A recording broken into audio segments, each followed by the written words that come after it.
Um, I guess this is gonna be part two of authenticity.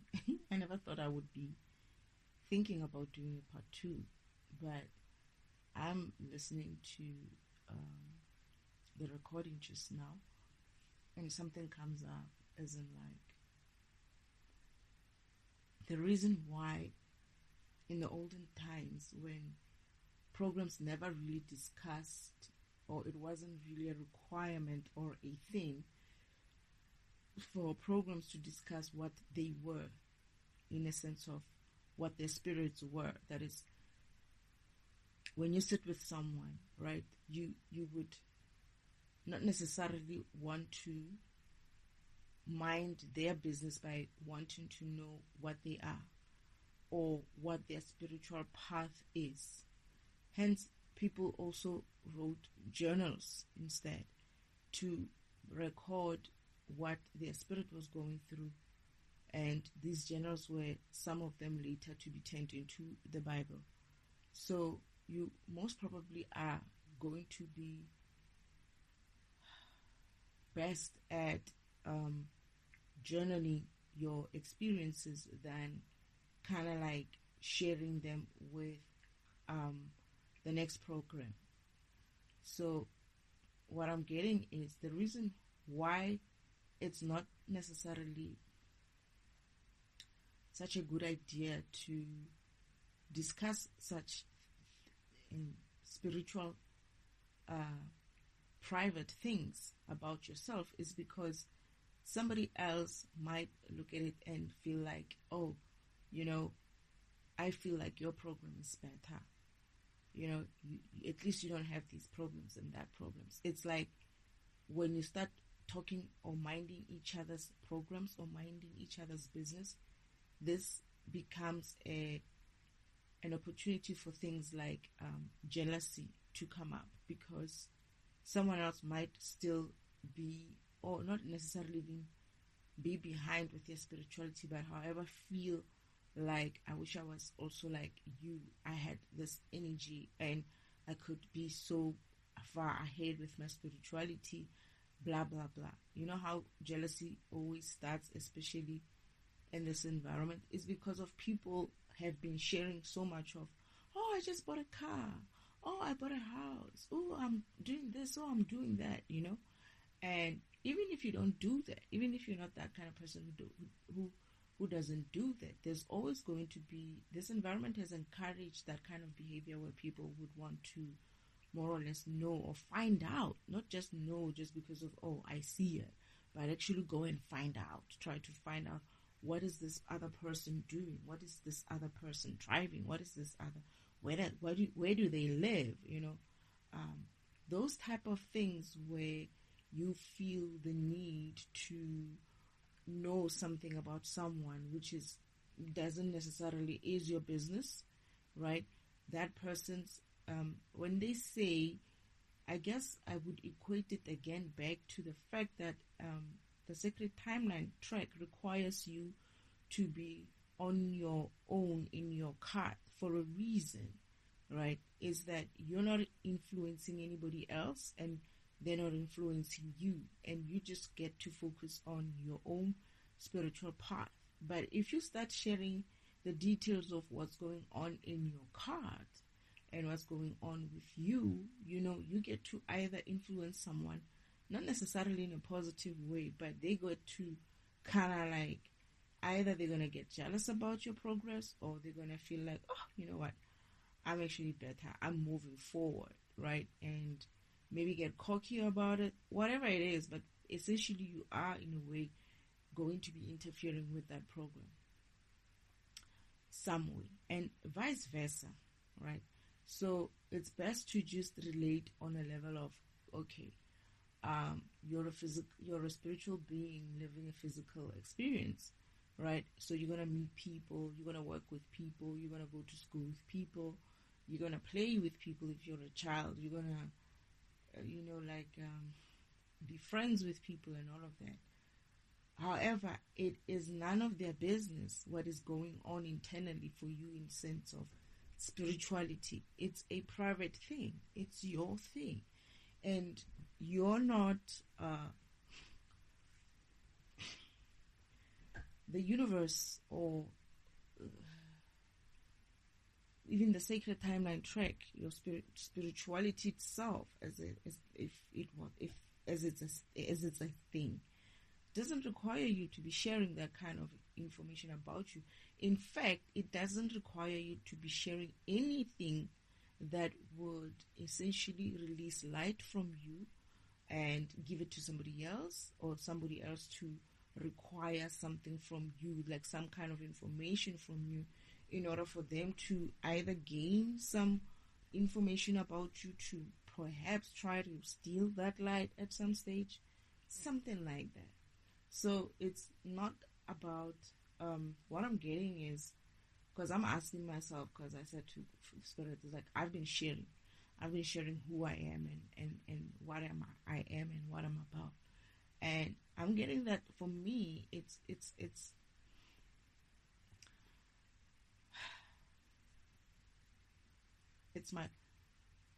my purpose kind of a thing, right? And the fact that I'm a teacher, it's also part of my purpose, as my program is doing what is designed to do. That is, my program is designed to learn, and then it's a learning tool, and it's a learning tool as in, like, it learns for itself, and it also teaches after. It's like it's a learning. I'm not the only one who's learning. I'm learning not just for myself. I'm learning for my ancestors, the previous ancestors, everyone else, right? I'm also learning for I'm getting that I'm also learning for the future generations to come. I'm learning for this current generation as well. It's like, it is my job. It's in part of my job to learn. And my teachings are only going to be able to come from my own personal experience. And because I have been designed in that way, isn't like, I've not only been designed to defragment, but I've also been designed to share the knowledge of, it's almost like,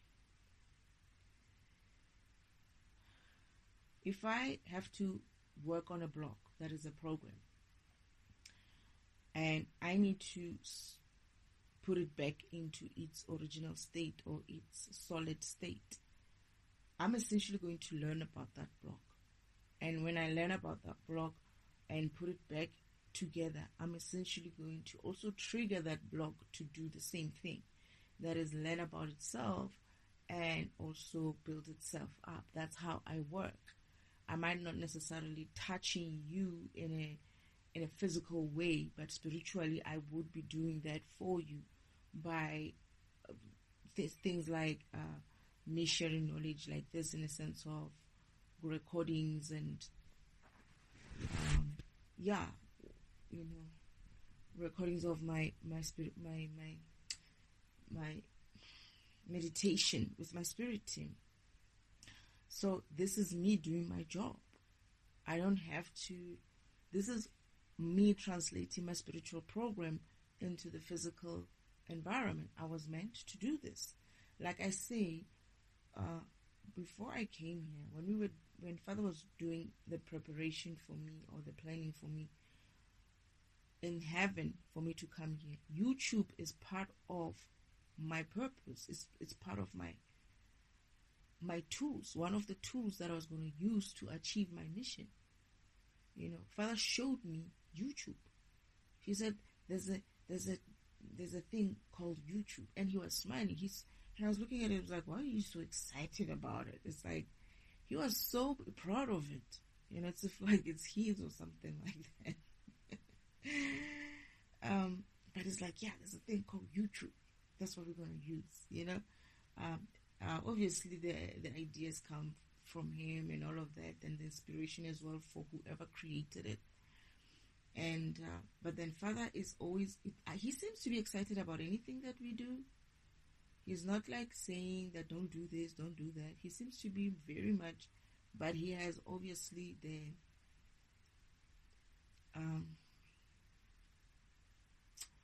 It's not to say that he would stop you. It's just that he would rather have you understand what you're doing and what the impact of that is on you and the rest of humanity. And he doesn't see things as a negative. Normally, how we would look at it as physical beings and as programmed by him, we would be like, oh my goodness, this situation is so bad, right? He sees it as an opportunity most of the time to say, oh, it might be bad, but this is an opportunity for you to learn something here. And once you learn, you become better at this specific thing. And therefore, when you move forward, you've gained more power because of you learned something. More power in the sense of you learned something, you gained knowledge, which is knowledge is power. And by gaining that knowledge, you know more about yourself.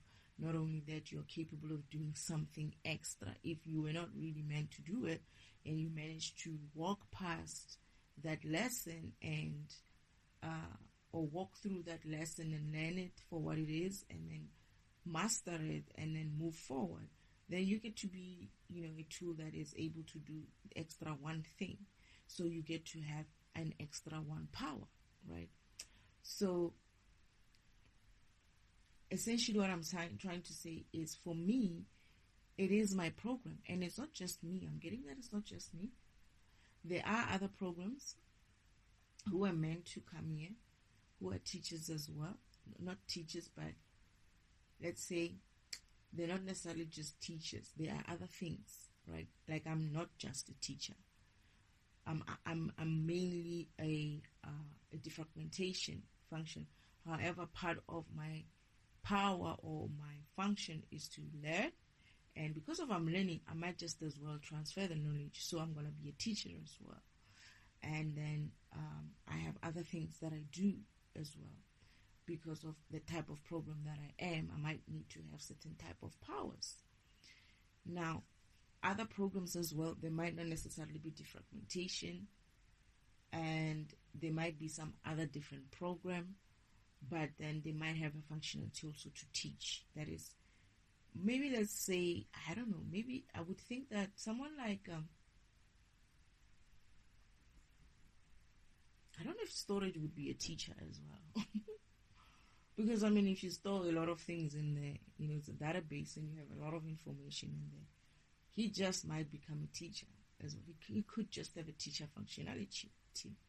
That is, he could be also a learning and a teaching program, like a learning program. Learning program could be vice versa. It could be that it learns itself, and it also could be that it is used for learning by others, right? So, so if you're a learning program, you're a learning program. That is, if you're a learning program, you're most probably going to be a teacher as well, right? Well, depending on what your purpose here is as well, because maybe you're not here to teach. You may be able to do that on certain types, but not necessarily that it is your mission here. So you might not necessarily need to use your teaching capabilities or your learning capability because of your mission is different this lifetime, Or you could be that you don't do that yet because of, as much as you've been programmed in that way, you still have to do the spiritual path, to walk your path in order for you to understand your learning capability, how it works, how you learn, and how you teach. So, yeah, that's why for me, I would be in a position to teach and in a position to share because of, I'm also hearing that it's also the fact, the main thing is that also that I'm a light, right? I'm a light program as well. I'm the light. I am a earth angel. I come here to be in a light for earth, right? Meaning my job is to shine as bright as I can and for people to see me. And when people see me doing that, they also do the same thing. That is, my job is to vibrate as high as I can. And when people see me and feel my vibration, to be influenced by that vibration as well and by that light, right? So because of that specific thing, this is why you're going to do what? If I was just a light in the darkness, what are you going to do? You're going to be following the direction of where that light is going. So this is why I'm a teacher in a way, and this is why I have to tell you, here I am this type of tool, and I'm trying to live my physical way or my physical self. I'm a program, and I'm trying to live my physical self in this manner. That's how I'm doing it. This is what I'm doing. And you could either take some parts of it and leave what doesn't really work for you. You know what I mean? It's almost like I'm here to, it's exactly that. It's not almost like, it's exactly that. I'm here to walk in my path in such a way that I show others how they can do that, how they can walk from their spiritual or spirit program self and do the physical walking of their spirit, right? And when what I'm getting is that people will see me trying to understand my spiritual self, picking up my own or learning about my own or discovering my own gifts or my own powers, whatever they are or whatever you want to call them, and also how I translate that into the physical environment, how I actually use that power of teaching or defragmentation this way or whatever, learning or whatever it is that I need to do, how I actually do that in a spiritual, in the physical way. So me being a light, it is actually my design, by design, that I'm going to have to show and share with everyone what I am and how I work, because my job is to be that light that shows you where to go. That's essentially what it means. That this is how we move out of all the things that have been trapping us, right? And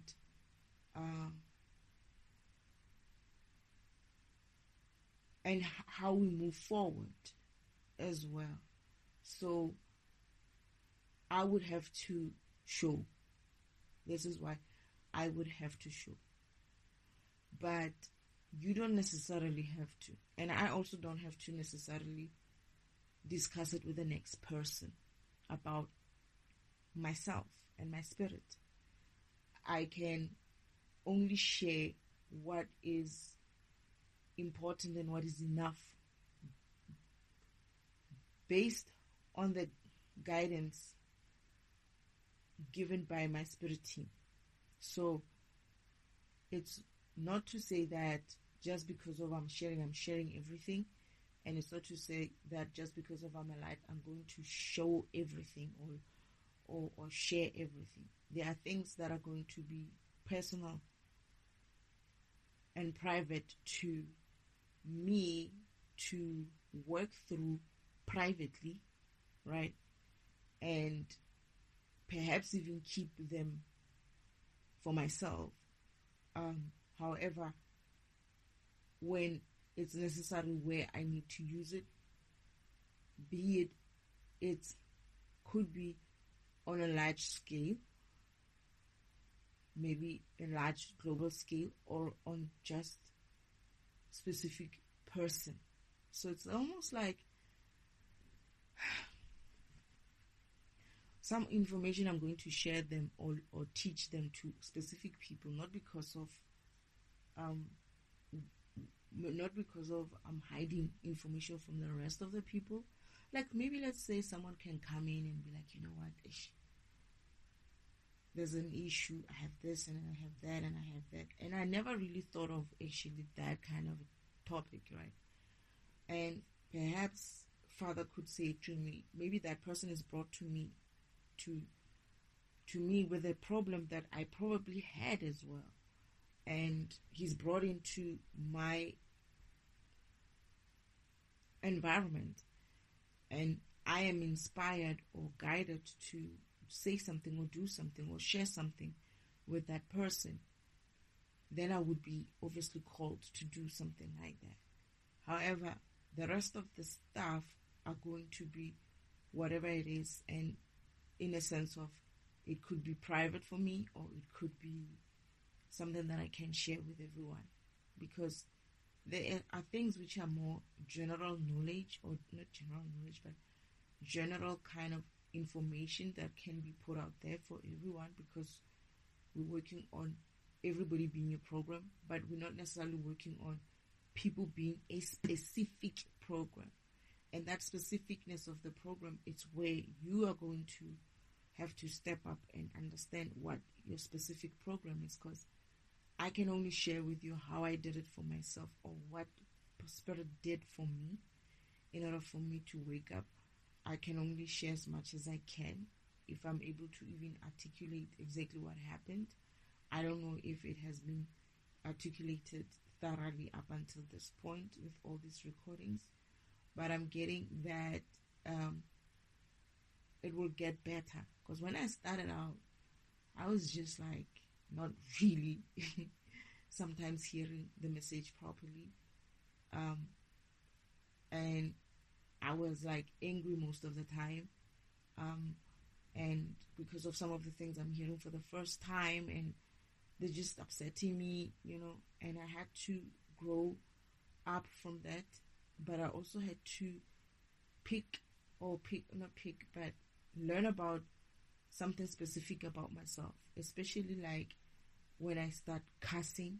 I had to learn and understand and accept that it's part of my program, that I had something switched off in me in order to enable me to do my job efficiently, and it was so that I just speak the truth with no kind of like filters, and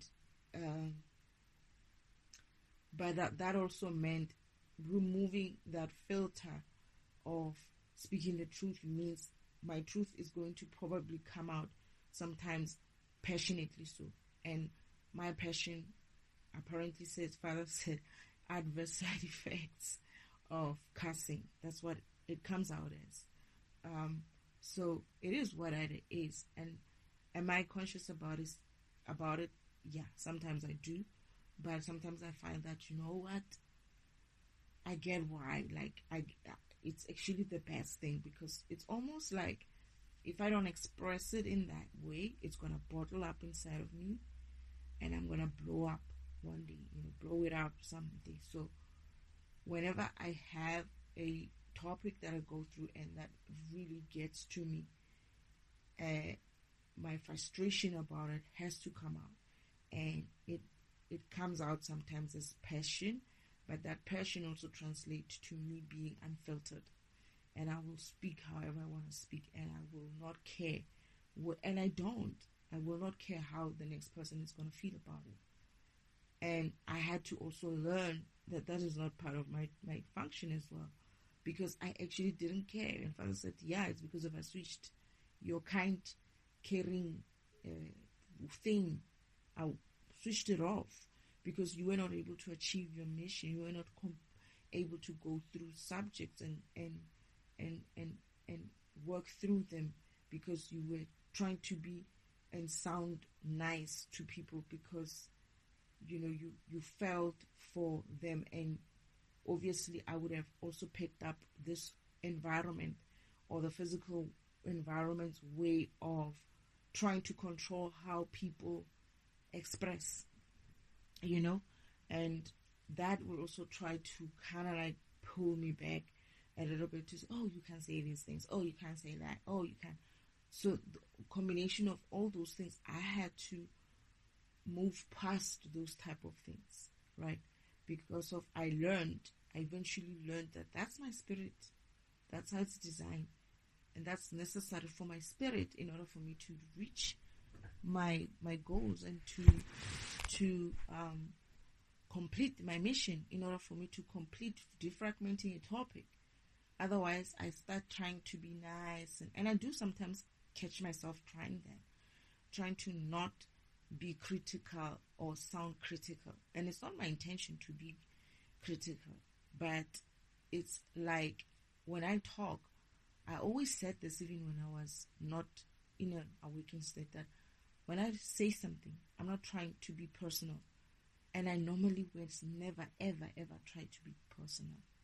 When I get personal, I'll tell you, oh, this is going to be personal. That's me. But when I'm discussing any subject, I would just discuss it as a subject. So I would go there unfiltered. So, and it used to upset a lot of people. They used to think that I'm talking about them, and I'm like, no, we're just talking about a subject. If it's you, well, and sometimes it's like you wonder why someone is getting so upset. It's like you're not even like thinking about them. I wouldn't be even like thinking about a specific person. I would just be talking in general, but people would feel like I'm attacking them, right? And I'm also mindful whenever I am reacting to videos of others as well. But I find that even there, I still cannot maintain that kind of babying of the topic just because there's a person behind it, right? If you're gonna say it, you need to be able to back it up as well. So do I, right? At the same standard, I need to be able to back it up, right? And I can only imagine anyone who's gonna feel personal or feel some way. And you know what? It's not to say that you shouldn't. You should. And how you react towards or how you react after, it is what's going to set the tone for you. It's not my business. I don't care if you feel some type of way about it, because I'm just doing my fucking job. And you gotta go and look at yourself, and that's your business. I'm being given my job, and I do what I need to do. And if you feel some type of way about it, you're gonna have to speak to my manager. You're gonna have to go and speak to my manager. I can call my manager, and you're gonna have to go and speak to him. It's not. I'm just doing what I'm told, right? I'm gonna blame it on you, Father. So, but it's true. He's the one who sends me these things, right? And I keep saying, oh goodness, not another one. Like, I'm avoiding it a lot. There's so many that I have to go through right now, and I'm like, no, there's just too many. Can I pick and choose what I want to go through? Because I have to listen to the crap, right? And then I have to react to the crap as well. It's like, at this stage, I haven't been fine. I haven't found anything that maybe a little, not really, still mediocre. But I haven't really found anything that'll be like, yeah, maybe there could be one, right? I'm going to listen to a second recording or video of theirs, and because these people, like I always say, they always sound good from the first time when you listen to these concepts and whatnot. It always sounds good, right? But when you start asking questions, it sounds like, what was he saying exactly, this person? They put it, I don't know how they do this, these guys. They know, they have a technique where they say things, and when they say them, they also have to be in a certain way. They have to react in a certain way. They have to say things in a certain way. They have to sound a certain way. They have to sometimes even look a certain way. I don't know. Yeah. I'll see when I listen to the second one. Because I was like, this one could be. I agreed with most of the stuff that he was saying, except he threw me off at one point. They always do that. There's like a lot of things that I could be like, okay, I hear you. But then now I have to remember what the concept is against the concepts, that not the concept. I have to measure the concept based on what I know, in a sense of who is Father. right? Who is my Father? Who is Elohim? Who is God the Creator? You know, and then when I start looking back, it's like, there's no such a thing there. You know, people have this concept of God being, they misunderstand the idea that God, we are gods. They don't understand that God can create God programs. God creates angel programs. God creates human programs. God creates other type of being programs, right? But he also creates other gods, right? So people, when they refer to themselves as gods, they think that they are in the same consciousness as God. Can I say this, Father? I don't think you can be in that kind of consciousness. You know what you're essentially saying? You're essentially saying you're vibrating as high as he is. If you're thinking that the consciousness of God, this is how you reach the consciousness of God. You have to be so fucking high vibrational, and even I can't imagine it. It's almost like you have to go back to being an energy source in order for you to be able to have that kind of consciousness. Because that kind of consciousness comes from some sort of darkness, some sort of dark energy. You have to be in that state. Yes, we are an extension of him. We are. All the programs, every program in him is an extension of him. He's just operating the major operating system, and we are all installed in him. He's the universe as that result. He's the multiverse in that regard. Because everything, all the multiverses, all the universes, or whatever you want to call it, exists within him. So if you're saying you want to have God consciousness, it's like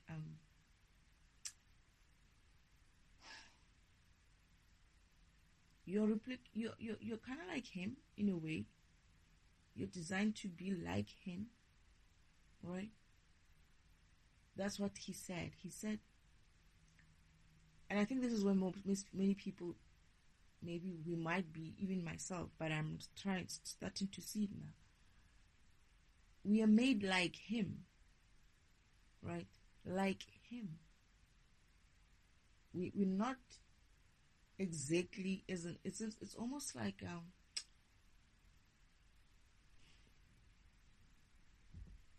we are similar in a way, but we're not necessarily the same thing. It's almost like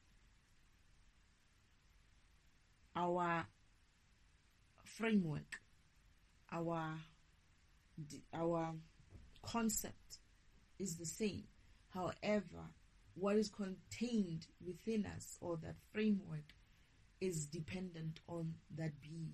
And that being could be God the Creator, that being could be Yeshua, that being could be Archangel Michael, that being could be another alien from another planet, as we call them. I don't like using this word alien, I don't know why. I never did, actually. I think they are beings, it's just that I don't know their names, right?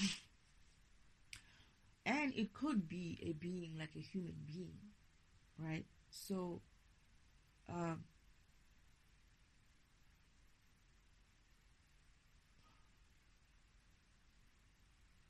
if you were to be at least close to being like him, in a sense of being him, because people sometimes say it's if like if they are him, they are God in that way. They're not like him, they are him, right? Yes, you are a God. Some of you are already God beings, because of you haven't, this is not your first time doing this. You've been doing this before. You just got stuck this time in this environment. Some of you are gods, but you're not God in a sense of you are God the Creator. There's God the Creator. There's God the Destroyer. There's God the, what was Shiva?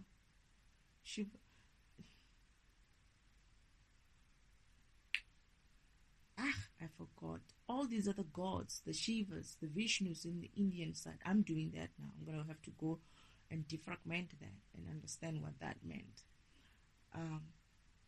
There are many other gods, Odin God,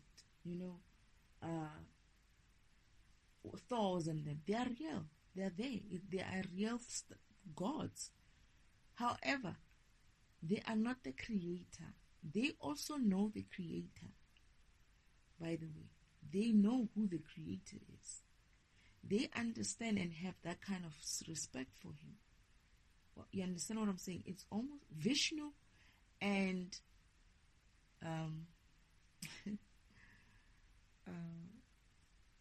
what's his Shiva are my brothers. I didn't realize that until now. I was like, oh yeah, there is a Vishnu. I kept saying though, I have an Indian brother, man. I have Indian brother.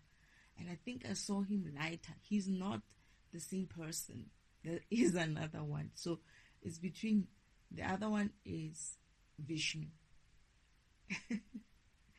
And he was a little bit lighter. So maybe that's what I meant. I thought to myself, hey, sometimes this person comes back, he's very dark. And sometimes when he comes back, he's light. Am I seeing the same person? And I remember meeting one of them, right? And I mistook him. Oh, goodness, this is actually triggering something. I remember mistaking him for, oh yeah, I remember. And he says, no, I'm not Shiva. I'm Vishnu. I remember you guys. I remember that. Because I was like, I was calling Shiva. And then I was like, yo, I think I was saying something like, oh, you're back already? Because he said he had to go somewhere.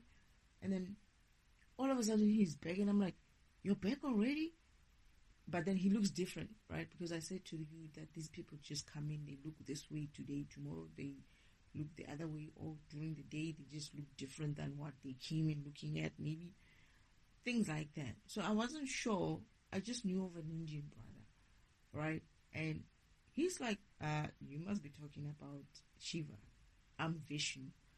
I was like, oh, there's two of you. He's like, he laughs. He just smiles. I remember it's like, oh, I remember now. And I'm looking at him now, right? And he's smiling because I'm trying to picture him. I'm trying to get his face. I don't even remember how they look like. I just remember what they feel like. I don't remember how they look like. So I'm trying to see if I have a difference. All I know is that Shiva had like this big hair. This big curly hair. Vishnu had a shorter hair. You know, yeah, something like that. Hey, I must do this recording. I must do this meditation on these two guys. Anyway, I remember them. So they are gods. Oh, so that's what you meant, Father, when you said they are more like God programs. They are, because they corrected me when I was doing a recording about my angel brothers and sisters. I can call them angel brothers and sisters. But then when I started that meditation, they say to me, they're actually gods. They're not angels. They are more like gods, not angels, right? And I was like, oh, okay. And then when I went through them, now I'm looking at it and I'm like, that's why they were called God Shiva and God Vishnu as well. So I understand it now, right? I'm putting pieces together now. But anyway, that's another meditation session that I'm avoiding. And you know why I'm avoiding it? Is because I'm just thinking about how the Indian, you know how Indians are, right? They're going to come back at me with this energy of they are the oldest religion in the world and they know all these things. But from what I don't know, but a little bit that I saw, I think they're misunderstanding a lot of things as well. And I guess Father wants to defragment that kind of information as well and get things cleared up. I don't know what I'm going to learn because my brother's like, Shiva, he's like, and Destiny, please don't be so hard on me when you get to Earth. And I'm like, why would I be hard on you? So I wonder what is it that I'm going to discover about him.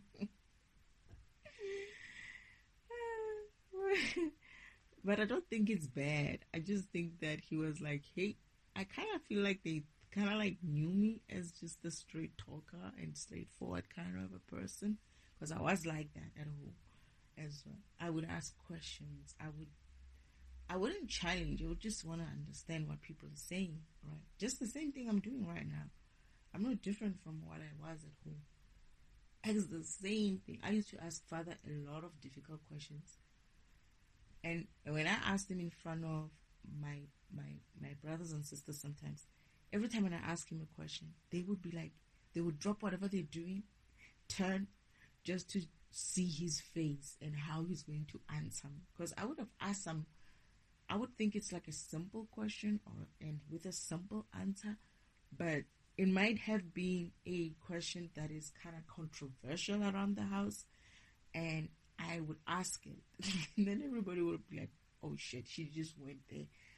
Let's hear this one. And then they would all turn and look at Father and be like, so what are you going to say, old man?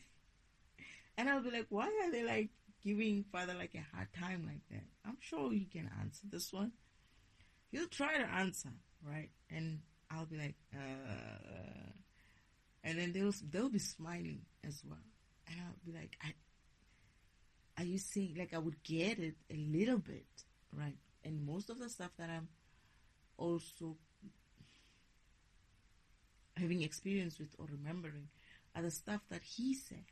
And I never understood what he meant then. But then he used to say to me, don't worry.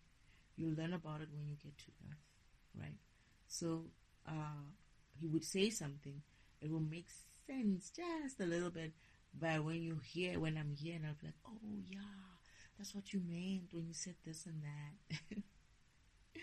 So it's kind of like that. But anyway, going back to the topic of authenticity, that's who I am. And I find also that I'm not going to fucking apologize for who I am. I don't have time. I don't even have that energy of trying to fucking apologize for it. You know, I am who I am, and I keep saying that, you take me as I am or you leave me, and I don't care. I really don't care. It's almost like it could be me, and it could be the rest of the world, and I'll be like, me. I'll choose me, always. If they said to me, I used to say this, and I said this to even my sister, if I had a button, if God gave me a button, and I had to choose between myself and this world, and that button was to essentially, I don't know, blow up this planet or something like that, trust that I will do it. I don't give a fuck. I don't know why. But really, Father switched off something in me. It's almost like, and it didn't help that the family that raised me, and I gave them something, I gave them everything. I gave them my love. I gave them everything. And they just went and proved that they're not worth it. I'm more valuable to myself than they are. I am much more valuable. And not necessarily to Father and my mother, but to myself. And I'll be like, I have nobody that I give a shit about here. So, is it time? Is it time? Is it time? Can I press this button already? I would be like that. I wouldn't think twice. I wouldn't. Right? Especially if I get to the point where, maybe it's because I understand. I understand. Not everything. I don't understand everything. I'm not saying that's what I understand. But I also realize that the energy is never going to be lost. It's just a recycle. And obviously this is why I'm asking, is it time? Is it, I feel like I might have a touch of my father's. They're saying I do. I got everybody. Yeah. Oh my goodness. What is that? Seriously? Is that how you're gonna tell me? Really? You couldn't just tell me that some other time? I got a touch of all my fathers. Like my other father is the destroyer. That's the one that Father made me aware of. It says, I wanted to introduce you to your father, your other father. The other two you will meet when you will.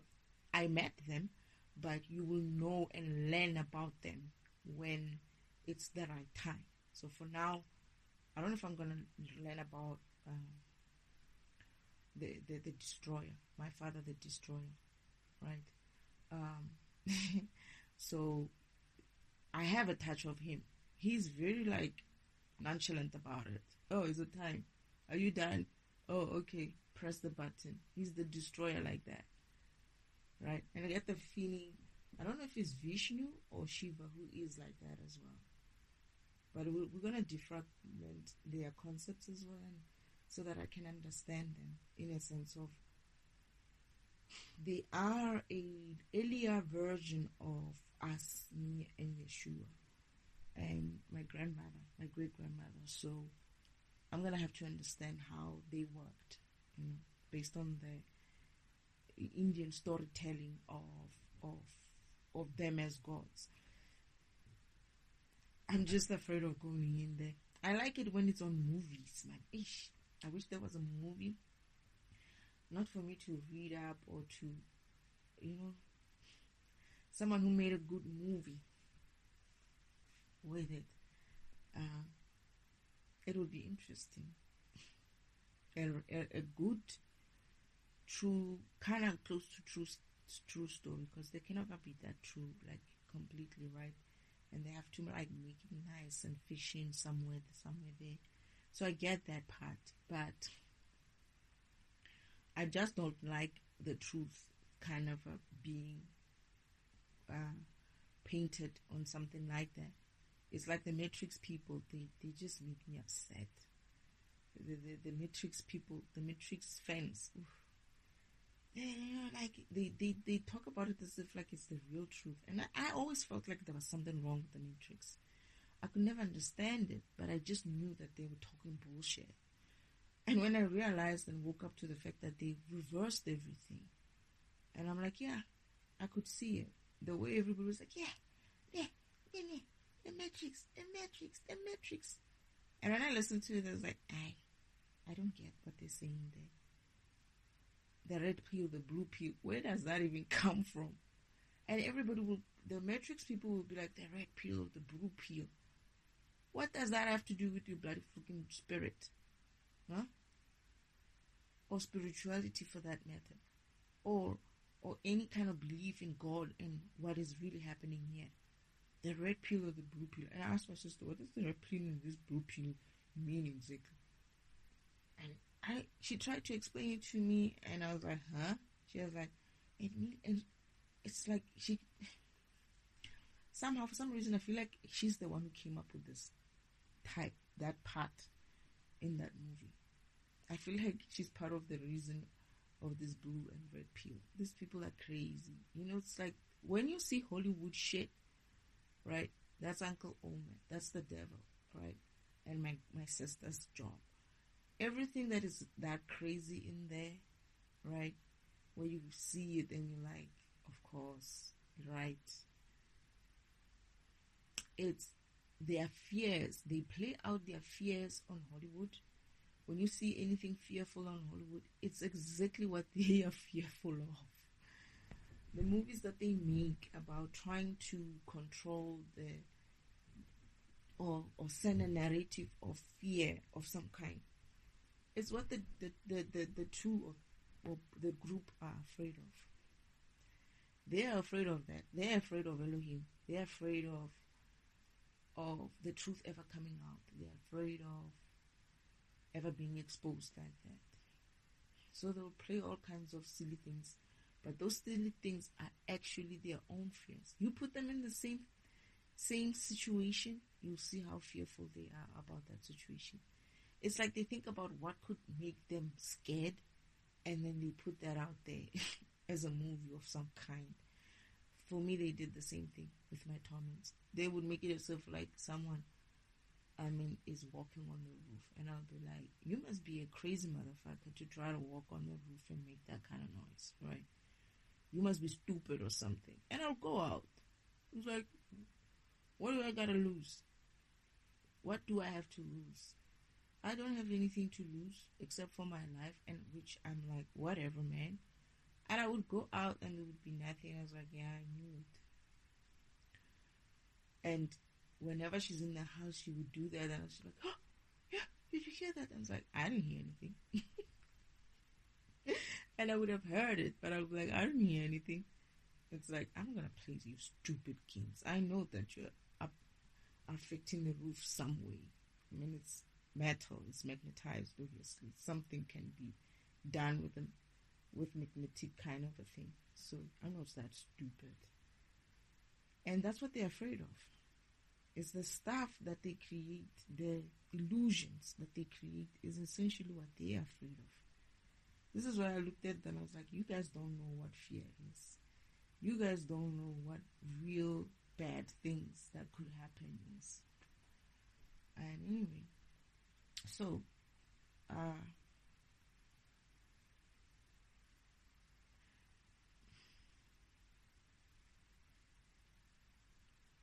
I'm still discovering myself. I'm still discovering a lot about where I come from. I remember things, and I didn't know what they meant at the time when I was living in the spiritual world or in other 5D type of planets. But I didn't understand what some of the things that I used to do or play with, what those powers meant, right? When I used to do things, play certain things. I'm actually getting one now, which I need to think about it as well, that I just remembered. So it's not it's a journey. It's not something that you're gonna know, or I don't know how other programs would work, but I don't think it's something that you complete necessarily in a space of a couple of months or years. You probably have to keep walking that path. I'm getting that it's up until the end of your mission or your destiny. It's like, if I die this lifetime, right, I wouldn't have necessarily learned everything, because if I die without completing my mission or my destiny, I wouldn't have really discovered my whole true self in that lifetime. So this is why you need to come back, right? Reincarnate and come back and carry on with your mission. So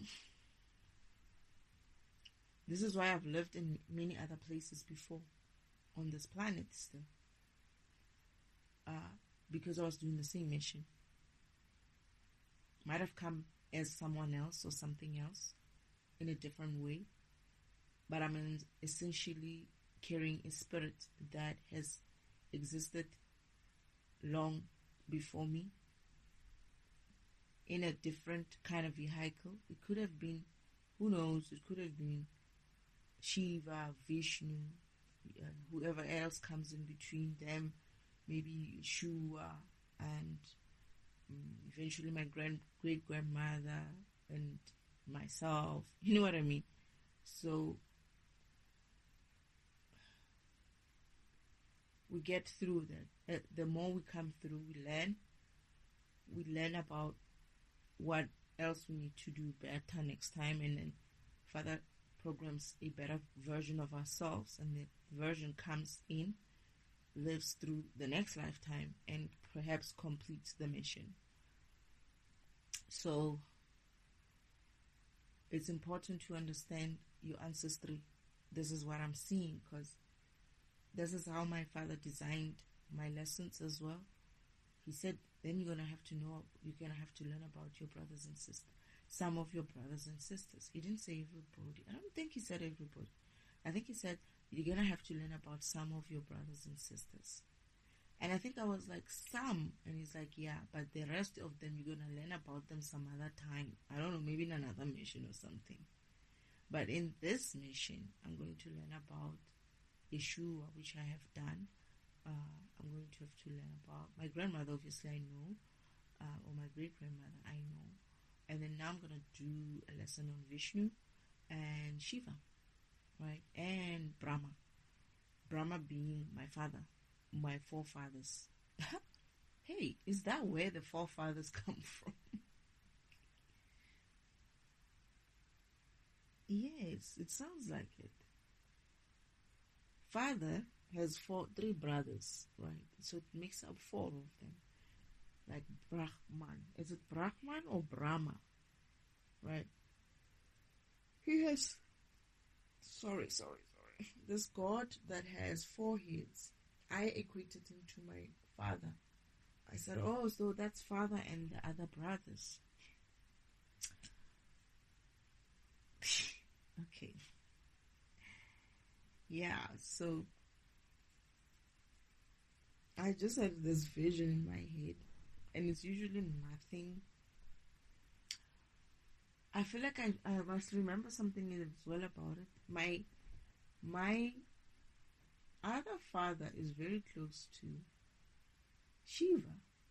My father, my other father, the destroyer, is close to Shiva. And I think when I met him, he came to see Shiva, and he's like, "Oh, is this our daughter?" And I'm looking at him and I'm like, "Hey, wait a minute. What do you mean your daughter?"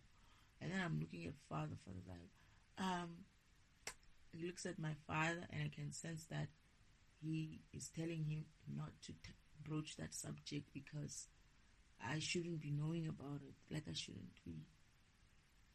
It's not time for me to know about it. It's like I'm supposed to be discovering it here. So, father he just stands there. They kind of like the same. They feel the same. I just saw this man. He feels very familiar. And then I just come in and I just block him. I didn't even like, he was just going to go past. He was just coming into the house and he was greeting. And then he was just going to go past and go to Shiva, I think. And I just stood in front of him, like blocked his way, and then looked at him and looked at him and looked at him. And then he's bending down and he's looking at me. And he's like, "Oh, is this our daughter?" And I'm like, I'm scrunching my face like, what do you mean, your daughter? Father picks up, but I think I said it even in my head, right? Father picks it up and he's like, "Oh no," I don't remember how he diverted the conversation into something different. But then my father is like still smiling. My father, the destroyer, that is, he's just looking at me and smiling.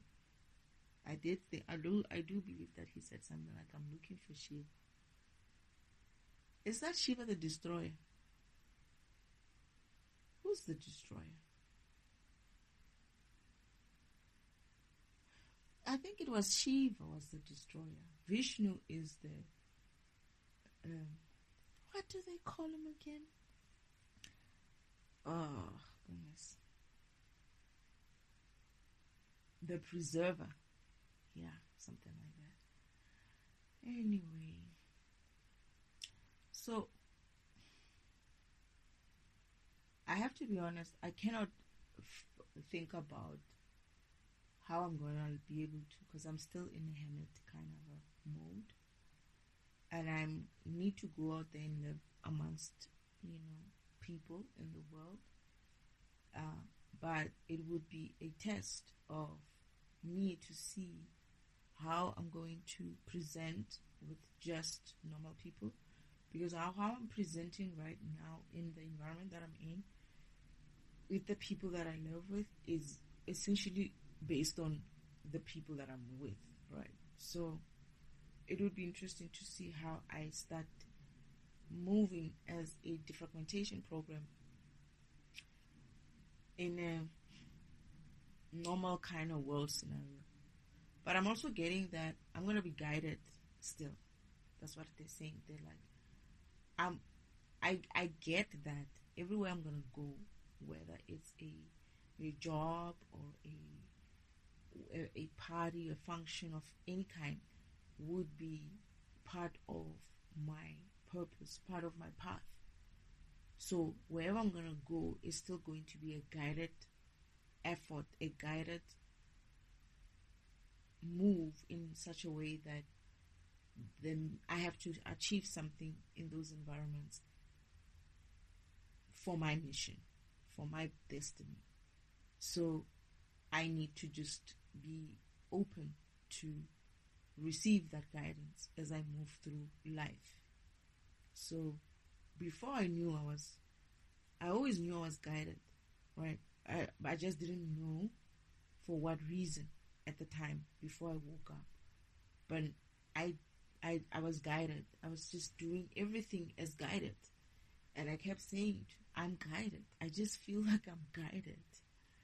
I know I live a guided life. I just knew it. But I didn't know why. So when I woke up, I remembered why I'm guided. And I was like, yeah, of course. So I guess the same thing is still happening. But in this instance, it's happening with me being aware and awakened to it, and me knowing the reason for my guidance, that I'm on a mission, right? I'm on a mission. I have my purpose, and I'm living my purpose, and I'm on a mission, and I'm working towards my destination, and we'll see what that destination looks like. I don't know what that destination is. The mission will reveal as I go through. I do know what the destination is, actually. I know that destiny. But I don't know what it would look like. I know what it is. I just don't know what it would look like. We'll see. But yeah. So I guess for me, the important thing now is when I move out and forward into the world, I need to see what that authenticity would look like in a normal space. I feel like I'm still going to be the same person, just a little bit more aware. I feel like I'm still going to have my own kind of quirkiness. But this time it's going to be more like guided kind of quirkiness. I feel like I'm still going to be as calculated as I was before. Perhaps even more. Because I never used to people used to think that I'm dumb, right? And I'm not aware. Of course, I wasn't aware. In a sense of, I was sleeping. They thought I wasn't aware because of I wasn't aware. They didn't realize that I wasn't aware because of I was sleeping first. But then at the same time, once I woke up, I had to do my comic lessons, which I'm going to be honest, they fucking failed to do those comic lessons themselves. This is why they act out in the world so fucking cocky and trapping people. Because had they done their lessons and learned their spirit programs and understood what those spirit programs mean, they wouldn't necessarily be doing all this fucking low vibrational shit. And they act out as if like they know, when in truth they are very much misinformed, or their information is very old, or I don't know, they just don't know what they're talking about. And the most part of this whole thing where Uncle Omen knows is because of its stolen information.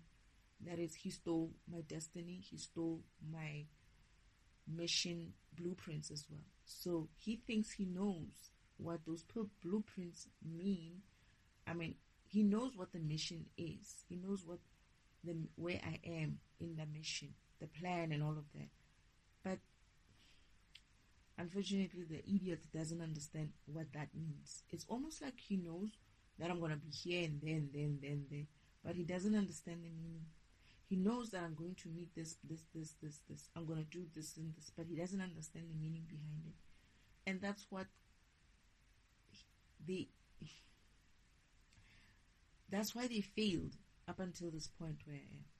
They might have prolonged it and kind of like derailed me and delayed me. But they think it's a delay when it's actually part of the plan. They are so slow. It's like you steal someone else's job, right? But you don't know how to do it yourself. It's the same thing. It's like you stole the blueprints, but he is not capable, not even that you don't know how to do it. You're incapable of doing it because of it's not who you are. You're not a defragmentation program. He's a fragmentation kind of program. So he doesn't know how to do a defragmentation. This is why they couldn't distance swap with me, is because of I'm not fragmentation. I am just defragmentation. And they don't know how to kind of like present themselves in that way. And they might try, especially based on if I put out this kind of recordings out there, and people are probably going to try to, I don't know, I heard that people are going to try to copy me, right? And I was like, they better do a bloody damn good job about it, because I'm going to see that shit and I'm going to respond to that shit. And if you're not doing me right, you're going to get it. You better be convincing. And I laughed. I was like, motherfuckers don't know that. These idiots don't understand how this shit works. Trying to copy something like me or someone like me, right? A program like me is not possible unless you're really awakened, unless you're really high vibrational, because we're going to hear you. People are going to hear you that, there's something low vibrational about that being. It's going to come out. And for you to be able to do me or copy me in so good, right? You're going to have to be a high vibrational being. And when you start being a high vibrational being, you won't even start that shit. You'll be like, I'm too high vibrational to be copying people. So like I said, when it's either, whatever you do, you lose when it comes to this kind of a program. If you try to steal my light, you're going to essentially get healed. You're going to get healed in a sense of the only way to steal it is to become high vibrational yourself.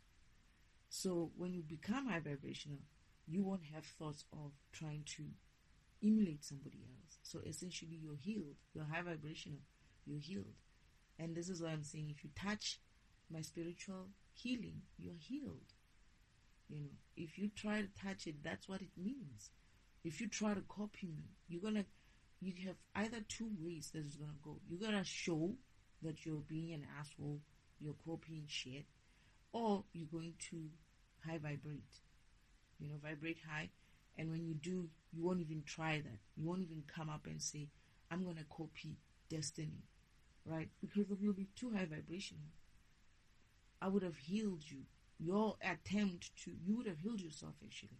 Your attempt to try to emulate a high vibrational being, be it me or anybody else, is going to heal you. But you're trying to emulate someone like me and who has kind of access to the things that I have access to in that way, is going to show when someone talks and they don't have the real context of the information. You can get away with probably changing. I don't know how they do it. You know, copy people. People like to copy, right? They might try it. I'm going to laugh. I said to that, I was like, it's going to be funny. I want to see it. I just don't want to be offended. Don't make me offended. Don't make me feel offended. Make me laugh. If you make me laugh, I will laugh. It's like, or make me proud. You know, make me proud and make me laugh. Don't make me offended, because if you go and copy me, and then you don't copy me too well there, and you do your own low vibrational shit there, I'm gonna come at you. I'm not going to even be like, oh, you copied my shit or anything like that. I'm just gonna defragment that whatever conversation that you're doing, and you will feel it. That's it. And this is who I am now. It's not, that's how I present, right? I'm going to try to present as, I don't know if I'm going to do it that well when I get out there. I just hope I'm not, I was always weird, right? So I'm expecting that as well. That I'm going to be weird for my environments or the environments that are going to. But, man, I'm used to it. I'm so used to it. I have been trained, I guess, on it as well. Because I've been weird all my life. I've always felt weird. I always felt like there was something wrong with the world. Not me. I always felt like there was something wrong with this world. I'm not the only one. I bet I am not the only one. There's a lot of beings, perhaps most of us, feel like there's something wrong with this world. And this is why most of us would feel out of place. And we are right to feel so, because this world is out of place. It's been lost and stuck and hidden elsewhere, and made to live and behave a certain odd way. And this is why we're all feeling off, because that's not how our spirit remembers, right? The spirit doesn't remember all this bullshit. But you need to learn to go back to your spirit so that you can remember what your spirit remembers. Because I feel like what I'm remembering is from a spirit level. It's like my program has database or storage, and it's just reminding my physical self, remember this, remember this, remember this, remember this, because some information is downloaded, and then some information is uploaded from my experiences, right? And in that way, I am essentially connecting more as well to myself, my spiritual self, and also that also gives me access to my spiritual team, that is my spiritual ancestors, my spiritual brothers and sisters, my spiritual guardian angels, my spiritual archangels, my spiritual gods and goddesses who are with me on this mission, my spiritual warriors who are with me on this mission. I mean, when I say warriors, I mean warriors who are with me on this mission. My mother and my father, right? Ooh, you should hear what they did when I said that. But I'm able to connect with them that well because of my spirit is active. I'm connected. It has always been active. It will always remain active. I feel like it's us who are the physical being part of us who is led to disconnect from that spirit program, but not in a sense of you don't have access to it. It's just that you kind of like quiet that inner voice down, that God program, or that, I guess when they say your inner self, your spirit, your God within you, that's what they meant. That they meant that your program is the inner God within you. Isn't like once you access or remember to bring that spirituality or spirit program up and working in the physical world with a physical body, you are essentially, it's like having, it's a spiritual, it's spirit. Spirit is already living. It's almost like you are living in the spiritual world. You have access to your spiritual program. Your spirit program gives you access to the spiritual world. Let me put it that way. Your spiritual program is in the spiritual world. It's on that avatar, right? That is running on the spiritual timeline track. So when you in the physical, right, and you link up, or you manage to remember to link up with your spiritual self, that is existing in the spiritual world. You essentially have access to your spirit team. You have access to the spiritual world. You have access to spiritual guidance that is abundant there, because mother and father is also part of that. Okay, for me, but I also feel like it's for everybody, where they're all part of it. And depending on what mission you have, you obviously have whatever spirit team you have.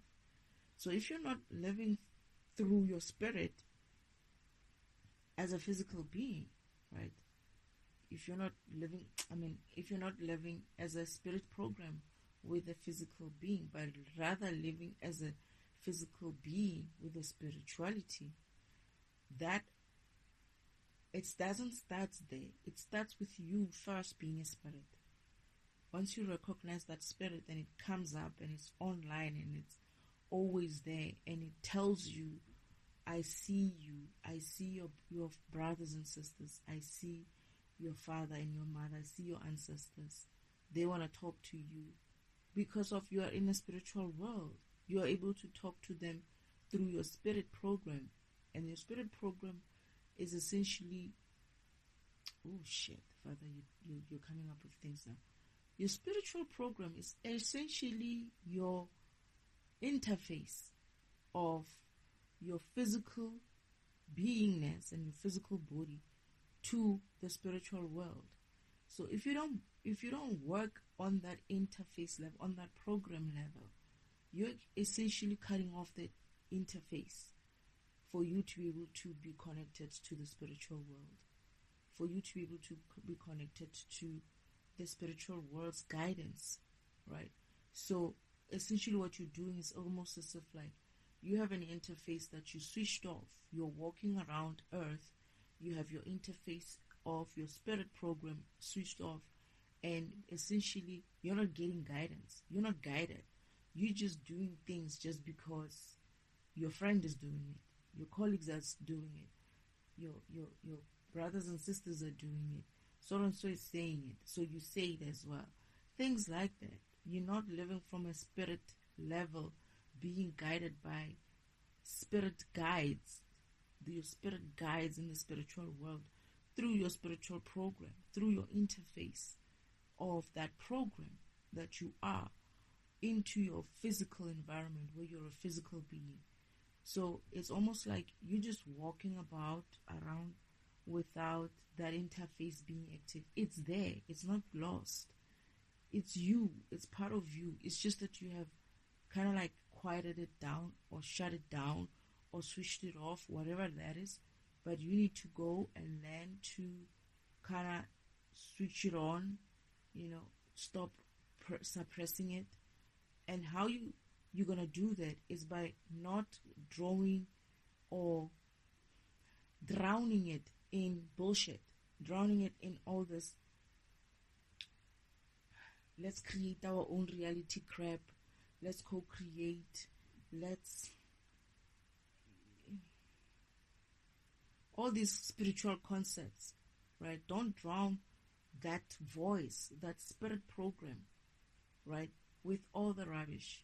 We've done that. I've done that. And most importantly, the fucking religious kind of shit as well.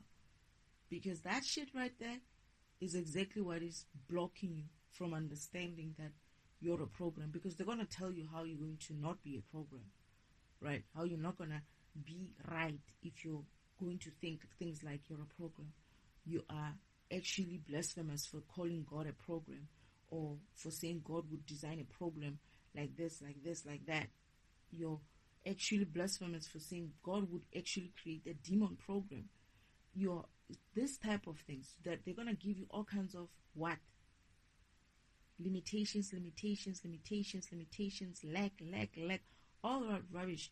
And you're going to take all that crap, and you've been drowning all these years, you've been drowning that voice, your spirit voice within you, with the concepts which, if I sat here, if you were here and we could like conversate in one-to-one, and we tried to do this recording together, and you ask your questions, I ask my questions, you say, and I say my, like we discuss it, right? We meditate on it. you would obviously see it with your own eyes that this is bullshit. You can't even, if I asked you, oh, you believe in this kind of thing, what does it say? You can't even repeat it. You can't even repeat what you learned. It's almost like whenever I listen to these people, right? What I know, what I've seen, is that there's one person who might have had an experience, a real experience of some kind, maybe from a program level as well, and said something, and that something is brought on as if like is the deal going forward. But then what they do is they take that, they spin it in their own way. That person, this whole thing of create your own reality, I went to check who said it. When I read up there of this person, there's a lady actually. I forgot her name, Joan Roberts or someone Roberts or something like that.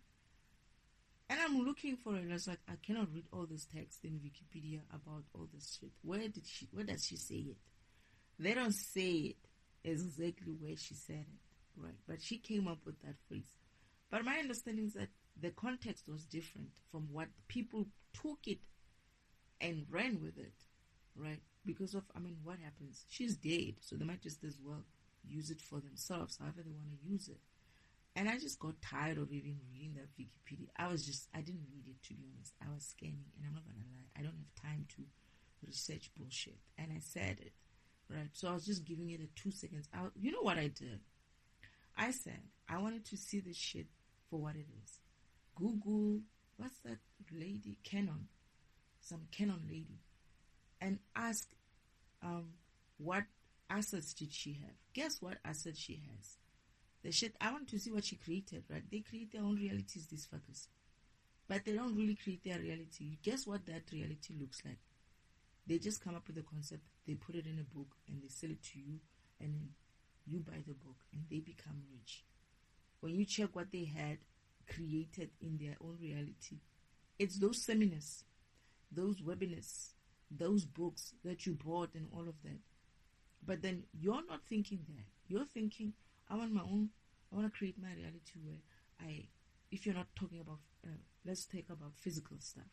Maybe you want a lifestyle, you want a wife, you wanted children, you wanted a good husband, what, and you wanted to create that kind of reality. They don't even talk about such things. You don't see those type of things. They don't talk about their families. They don't talk about, and funny thing is, as soon as they die, that legacy goes with them, right? Which is fine because it was just them. And then I checked and I was like, okay, so they didn't really create anything like the way they make people believe that you can create physical things like cars and houses. I don't know. I just understood it that way. Maybe I'm wrong, right? Maybe I'm not really listening, but I thought to myself, oh, my reality is me not having to have a job, but me having a lot of money, that I am so free, I can do whatever the fuck I want. And I get the feeling that most people would be like, yeah, you're on the money right there. That's what we want. But some people might be like, oh, you know what? I still want to be able to have something. That kind of life doesn't, you know how these people like to make themselves feel like they are actually doing something with themselves, or they could actually do something with themselves, like they are daydreaming about how they can actually be,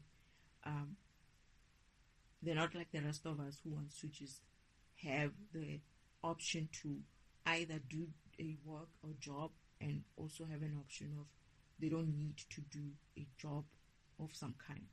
But they will be like, yeah, I don't think that's a nice life to live where you don't do anything. Well, okay, fine.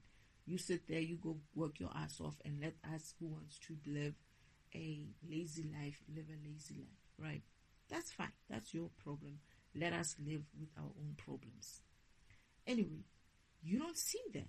They don't tell you those things. And I asked us like, oh, somebody's going to say, oh no, they did create them, but then they're in some sort of a foundation, some sort of a trust, some sort of a whatever. And I'm like, how can it be that all these people who have listened to these recordings of these people, who have followed these people, who have bought the books, who have tried their methods, is there any one person ever asked them, ma'am, you've been saying all these things and you've been telling us how they say that. I'll tell you how you're going to create your own reality. That's this kind of lady. And I'm like, don't fucking tell me anymore. I think I've had enough about this create your own reality shit. I want you to demonstrate for me. Show it to me. Because I don't know what you mean when you say creating your own reality. Demonstrate it to me. And then she goes on, no, we've seen it. We've seen it in our businesses. I just said to them, she gives an example. I just said to them, I want to see this auditorium full. Right? And look, this auditorium is full. And I'm like, that's how you create by that. That's what you meant, that you want to create my own realities and like things like that. That's what they mean, right? And I was like, okay, perhaps I was wrong then, because I then asked us the next question is like, all right, so what if I'm not a writer? I'm not a writer. What if I'm not a webinar kind of a person?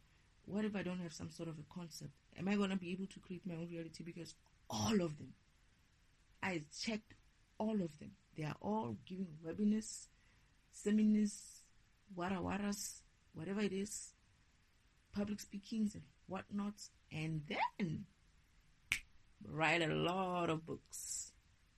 All of them are writers, poets, writers, what. And I'm like, okay, let me search for whether people have reviewed some of these things and actually have a positive saying. Someone asked the same questions that I've been asking. Is there any way for us to prove these things? Is there any way for people to actually prove any of the sayings that these people are saying? And guess what? All these people were like, oh no, there isn't really a way. But I read her books. They influenced me. And what. And I get that. That's fine. That's for you. But out of people who commented on that, right, let's just say most people, only one person said, yeah. But again, she's not saying how is that affecting her life. Isn't like, I managed to create 1, 2, 3, 4, 5 after going through her books, after listening to her webinars, whatever it is that they did, right? So that's how you're going to stop suppressing that voice. Stop suppressing your inner voice. Stop suppressing that inner voice, which is your program level, where that program is telling you, I'm here and I want to come out. I came here to upgrade myself, and you are blocking me with all this rubbish of yours. Can we just get onto our path already and stop following all this rubbish that you don't understand? I don't understand it. Your program is probably telling you they don't understand it. Your program, your spirit is telling you, I don't understand this communication that you've been putting inside of us. I don't know what is creating your own reality. Where's the path? Elohim planned for us something, right? When are we getting on that path? Because only He would know how to guide us through where we need to go. Stop listening to all this rubbish. And you're like, what?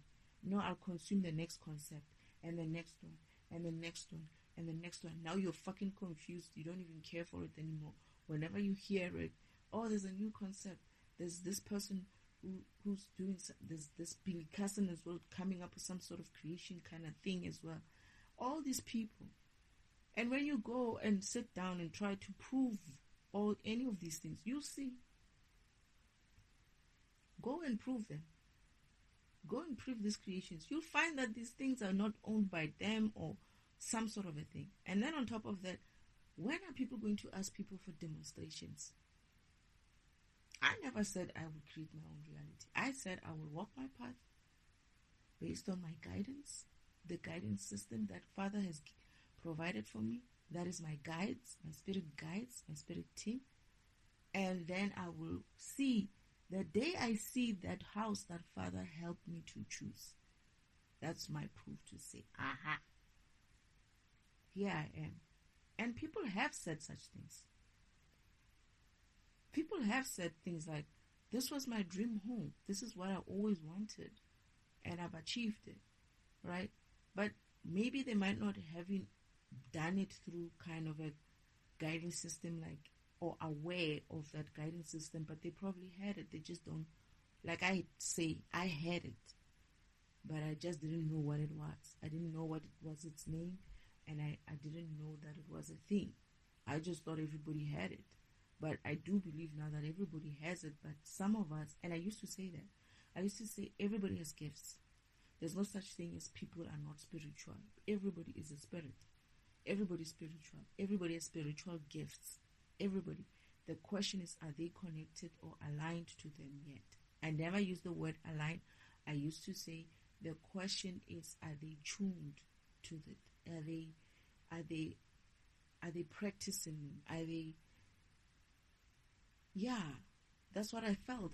Now that I use the word alignment, I guess I've lost that word that I used to use, but it was essentially something similar to that.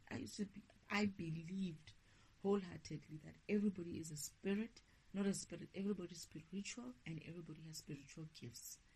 Some of us, I used to believe that some of us have them and are practicing them fluently. We're not afraid to tap into them. But some of us are like, when they see it, depending on their environment, they might feel like this is not something to show people, or this is not the way to authentically present myself in front of my family, in front of my friends, in front of all these people, because I'm going to be laughed at, right? But when you learned who you really are and understand your program and understand the backing that you have behind you, you'll see that those shitty friends of yours and that shitty family of yours are worth nothing. You'll choose your fucking self and walk your path, because you're not here for them, including that child of yours. You're here for yourself. Your child, you're guided accordingly to raise that child, but they're going to have to do their own walking at the end of the day, right? They're not necessarily just children. You brought some God, you birthed some God somewhere, or someone with a purpose of some kind who needs to grow up to it and walk their own path. And you need to give them the space to do that as well. Guided so by spirit. Alright? So your authentic self is within you.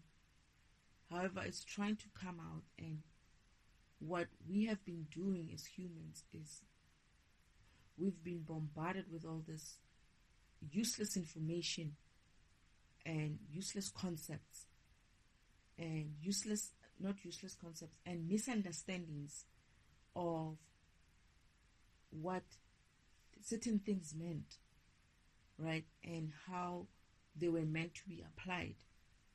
And we've been consuming from the outside instead of looking from within. Because here's the thing, whatever book they're going to give you, whatever webinar, seminar they're going to give you, right? Whatever recording that Destiny is going to do for you, this recording that is, ain't shit compared to if you went and connected with your spiritual self, right? And then said to that spirit guide over there in the spiritual world, it's like, hey, dudes, what is that plan? Let's start working on it. What are we doing today? It doesn't compare. Not even like, you can't compare that kind of access to that kind of power. It's a spiritual power that you have access to, and we've been forgoing that for meaningless, useless bullshit of this physical world. Because what? We were looking outside for answers. Oh, maybe this concept will help me. Maybe that concept will help me. You know what? I'm going to go and practice Hinduism rather. No, I think I'm going to be a Muslim today. Oh, no. I'm a Christian later. I'm about to die. So whenever I'm about to die, you join the Christian group because of you need to be saved by Jesus, right? Think shit like that. That is bullshit. And I don't know why people keep repeating this bullshit and keep parroting this bullshit. Where have you seen it working? Show me. Who did it work for? Who do you know who this shit worked for? I often ask us, like, surely these people have friends. They can't tell me they are following all these concepts without having friends. Surely they have friends. Somebody must say, I know I have a friend. Actually, their lives has improved since they've been doing this exercises. They have this, they have this, they have that. I think I'm going to join them. But I feel like this is an old age chase that has been around for a very long time of people hop around churches and belief systems. Goodness. They're gonna go crazy at some stage, this type of people. They're gonna go crazy. Hey, I was a Hindu. I practice Hinduism. I practice Islam. I practice. Some of my families are Jewish now. They keep calling themselves Jewish. And I'm like, you're not Jewish. Jesus was never Jewish. Idiots. Anyway, Jewish is a swear word to me, to be honest. And I'm saying that. It is a swear word. Jewish people need to remember who they really are as well. They were not Jewish. Jewish is an American term created by Americans. The word Jewish is not a thing.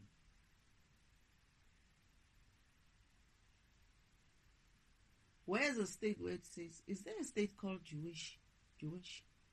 Or I think there was a Judah. Huh? Judah. I man, Judas. Is it Judas or whatever? I don't really care for this bullshit, right? But what I'm talking about is like, was there like an area called Jewish? Or was it I know there was Hebrew. Huh?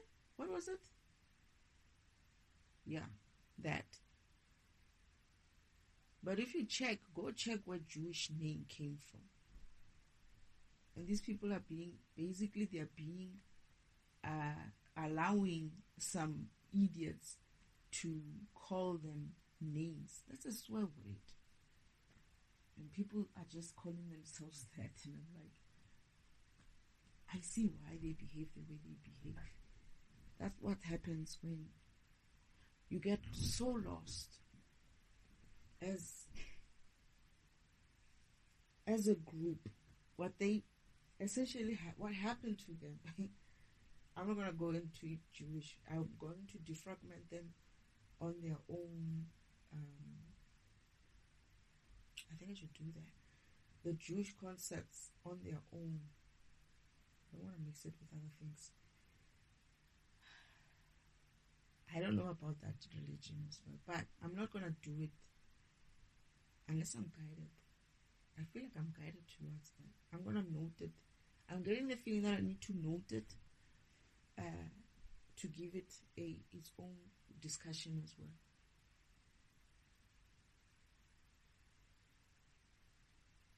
They are so lost. They feel like I'm being told to discuss it on a separate thing. I'm not getting a good feeling about it, eh? I'm not getting a good... I don't think Father's impressed. He wants to give it a special attention. I feel like that. Ish. Yeah, well. No one is safe here. No one is going to be... No religion is safe. No religion or kind of fucking belief system is going to be safe. You have no power when it comes to this shit. You're so-called powerful... What is it? What do they call those things? Weapons of mass destruction. Yeah, well, whatever, man. I don't give a fuck about those. They know where I am. They can come for me if they want to. I don't give a shit about any type of misguided fool who's running around their mouth with, again, concepts which they cannot even explain them themselves. Some of this shit, when you read them, And you're like, do people really believe this shit? This is religion. This is in a religious book. This is what they're practicing. And this is good. What does this mean in terms of your program? Hey. Oh, is that what you... Okay. Whew. They touch on a subject. Father's touching on a subject that I read in one of these Jewish books, and I think it's also in the Muslim. No, I think it's in Islam as well. It's actually in most religions. They believe such BS. And Father's gonna defragment it in terms of what they're trying to do to a program. All right. Yeah. So your authentic self is trying to come out, and we or you or everyone else who has been following all kinds of things. Some have been flowing one way, that is religion, suppressing the voice within them with religious kind of concepts. Some have been using all these new age type of concepts, right? And some have been using science, right? Some have been using spiritual concepts. I think I already said that. And some perhaps are using science, cosmo kind of concepts. All those concepts, right? I'm not saying they are. I don't even know. I'm not even going to say whether they are right or wrong. I'm just going to say what I know. What you are. That is, you are a program. You actually are a code, like a program. Yes, God is able to. People might not be able to wrap their heads around that. How can you say it's a program when I look like this? I have the skin, I have this color, I have veins, I've got blood, I've got what system, all kinds of systems running in my body. When they were ripping my stomach inside, he has this. You guys have no idea how this thing is so easy. Well, not easy for me, but for him. He has me on the machine, on his laptop kind of machine. My body, right? As in as a representation of my body. He's like how he can see inside of me, but not in an organic way, more in a program kind of, is it kind of like a holographic kind of a way. He's able to see my intestines and stuff, what they did to it. And I find him with mother talking about it. So when I enter, mother looks at father, right? And it's like, my mother was doing something else over there. My father's sitting at his desk with his laptop, and my mother says something like, I found them talking, and my mother said, don't show Destiny. And I'm like, don't show Destiny what? It's like, oh shit. And then I didn't ask. I just knew that whatever it is, it's on my father's machine. I just went straight to his desk, went behind him and watched what is it that he was looking at. I was like, what's that? Father's like, it's you. I'm like, okay, so what's happening here? And I'm looking, it's like, he can't lie, right? So he tells me the truth as far as he can. It's like, they're going to rip your stomach, insides like this. And I look at them, I was like, oh my goodness. How do they do that? It's like, they're going to send some sort of signals to rip you from the inside or something like that. And I was horrified to see it. And I'm like, how am I going to eat them if my stomach looks like this? But it's like, don't worry. I can fix it. And I'm like, again, Father, you can fix that? He's like, yeah, I can fix it. And then I look at mother just like doesn't say anything, just looks away and continues whatever she's doing in the kitchen. She's always in the kitchen. Father's always at his desk. Father says he can fix it. This is when he came with a plan of, I'm going to have to eat a certain type of food that is greens only, so that I give my stomach a chance to heal without having heavy food. And this is where I lost a lot of weight. But I also did an experiment as well to see if their attacks would work if I'm eating something of theirs. But we found that they still work, because whatever greens I was eating, rain that they use to rain on my crops, right, the stuff that I had planted, had that element that would attract that kind of signal anyway. So it's like, that's just a topic for another day. The shit that you eat, right, the food that you eat, this rain is not a proper rain. So that is for that, so that they're able to add in a little bit of a metallicness to your food, so that their signals and their whatever can be able to hit their target. And your body can be essentially changed in such a way that if they use the magnet kind of a thing to siphon your energy from your muscles and stuff, you have enough of that metallic element to be magnetized and pulled through energy through your pores or any hole in your body. And when I say any hole in your body, I mean any hole in your body. Your private parts, including, the corners of your eye inside have this hole, this small hole. Yeah, they love that one. It's painful. It's not nice. It's like you feel like your eye is like itching all of a sudden. Sometimes it's a sharp pain. Mine were like so sharp. They would use something like that. And how you would know that they've been doing too much is you get the sunk in around your eye, because they need a hole to be able to sort of like suck out the energy from your physical body.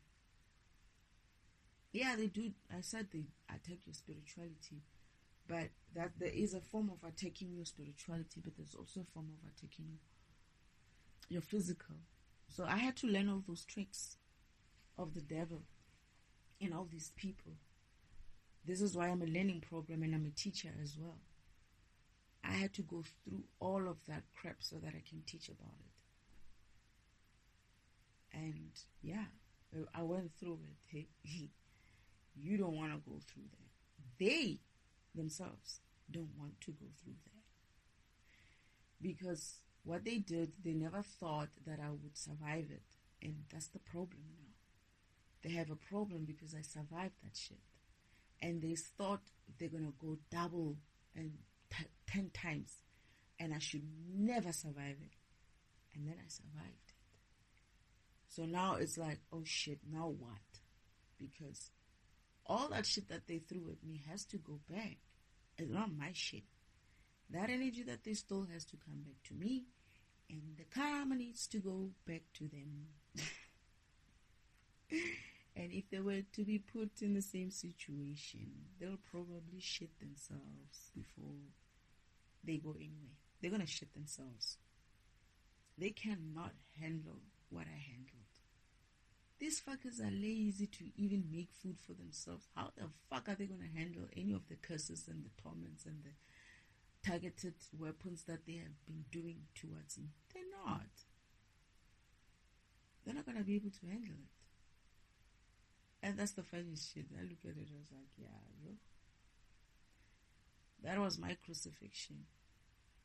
It was horrible. It wasn't nice. I think I'm going through the last remnants of the curses.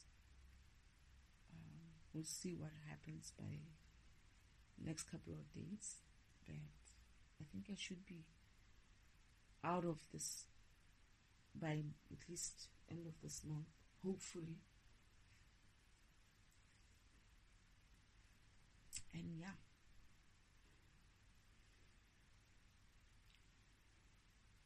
All because I had to wake up and defragment the environment.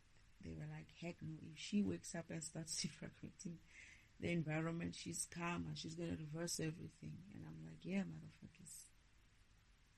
Your stolen energies are going to go back exactly where they belong. It's balance time. I don't even have to do this myself, by the way. But Father wants me to do it because of it's a... What I'm saying is, it doesn't have to be me. I don't even... It's like, it's done. They're just... Father's laughing at some stages like, these guys, they know you've won. They're just being difficult. You just keep walking. That's what Father said. He's like, they know. They just want to be... They're sore losers. They keep trying to extend the time, right? By disrupting my path. But Father's like, just let them continue. There's going to come a point where they cannot do it anymore. And when that happens, you just keep doing what you're doing, keep moving in your own way, in your own path. When the time comes and they cannot do this, their energy is lost. Like today, I just feel different today.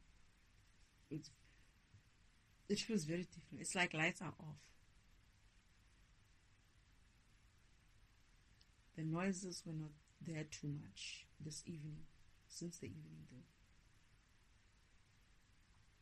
And even though the lights are back on, but it feels like it's been quiet, more quiet than it hasn't been in a very long time. Am I still itching? Yeah, I'm still itching. I'm still itching a little bit. But it's like, it's very much, it's not so bad. It's there, but not too much. And I itch because of I'm saying something. Now I start itching because they're like, bullshit. They're going to try it. But it's not too bad. I'm hoping that by the end of this week, it's much, much, much. It's not there at all.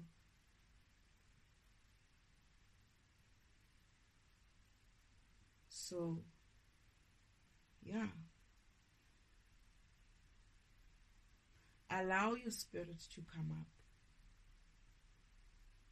Stop with the pollution of spiritual concepts, whatever kind, be it scientific types of concepts, be it religious types, be it spirituality kind of type, and just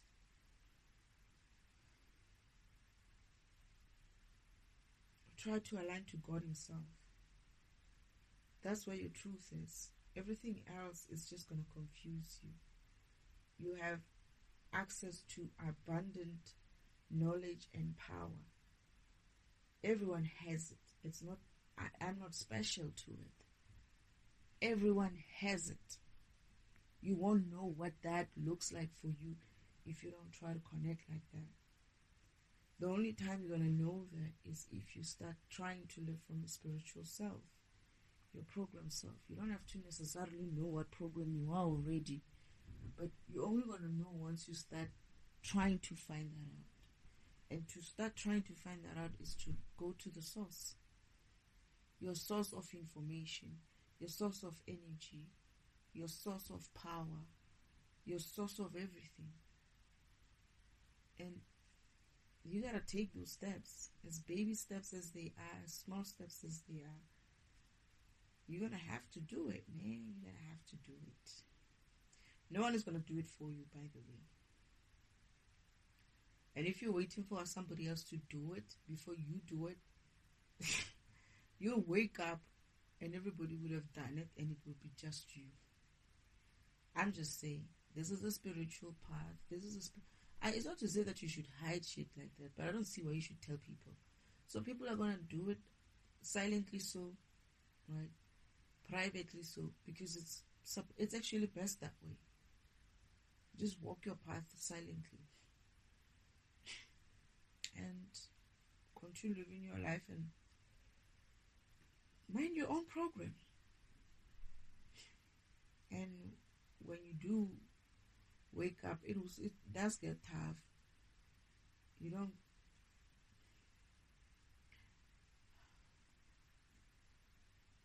I didn't really have a choice sometimes of what would go on. I had to go through it.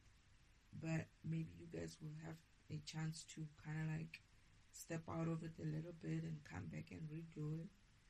But I feel like it's like perhaps they did it for a reason. Like you don't lose that momentum. You hang in there.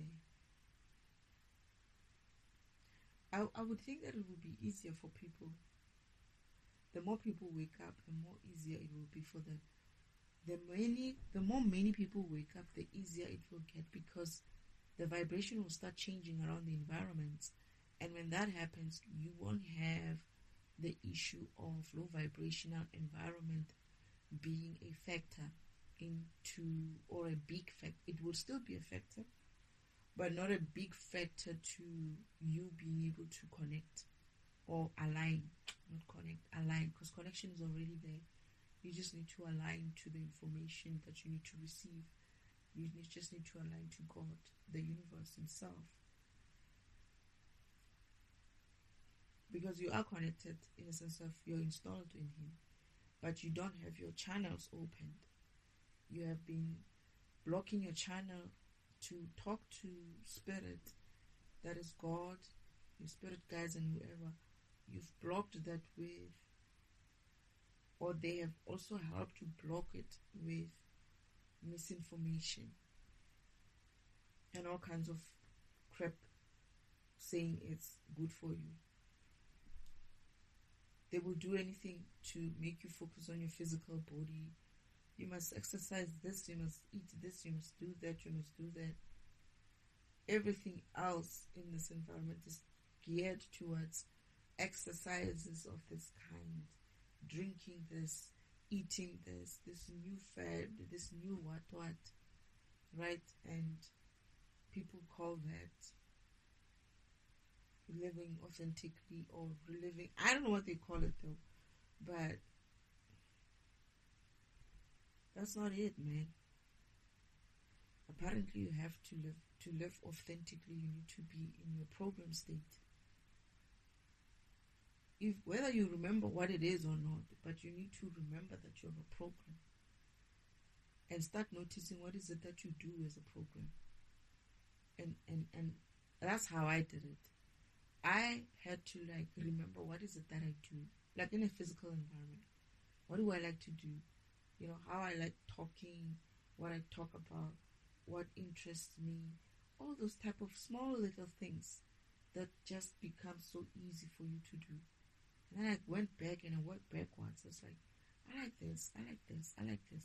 And then I realized that some of them, it's not actually my likes. They were actually other people's likes. And I had to drop that shit. Be like, it's not me. I don't like this. To be honest, I used to do it because of my sister. When you start even eliminating all this rubbish, this is what I'm saying. Oh shit, that's what you were saying. Okay. This is what Spirit was saying, that if you're not living from your spiritual self, right? What you end up doing is you're living from your physical self, and your physical self only is made up of what your sister is, your mother. I never really understood it, what you're saying, but now I get it. Because when I was working, when I needed to identify what program I had this whole thing of, I used to do this, I like this, I used to be interested in certain things. Like, I remembered even the things that I wanted to do when I was young. Like, I wished I was a musician. I wish I was a dancer. I wished when I started remembering all these things that I thought, this could be my profession. This looks like a nice profession. I love this. I could do this. I think I can do this. I think all those things, the dreams that I also gave up on, like being a chef as well, is one of the things that I had. Creating my own food, planting my own food, and also cooking them. And chef was one of those important ones. And they made sure to destiny swap with me on that one, by the way. I was never allowed. My sister used to fight me whenever I needed, I wanted to cook. I used to make time to just try a recipe.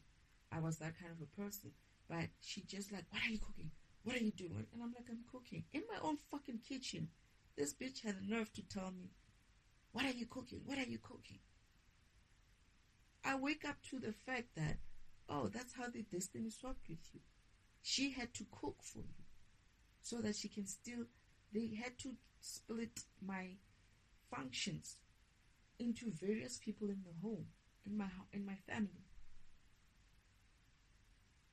The things that I wanted to do, they would do themselves and not allow me to step into that.